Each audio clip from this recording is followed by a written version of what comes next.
Okay, everybody remember this motor? The one that had all the poop and goop and crust and must in it?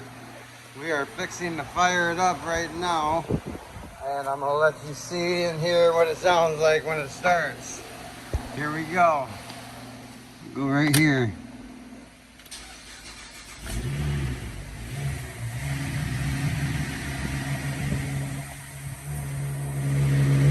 Sounds great to me.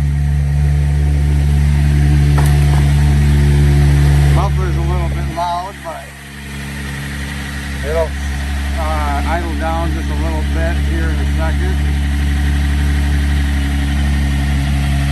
All went together real good. Sounds like it runs good.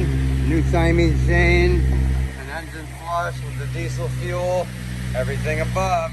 There we go.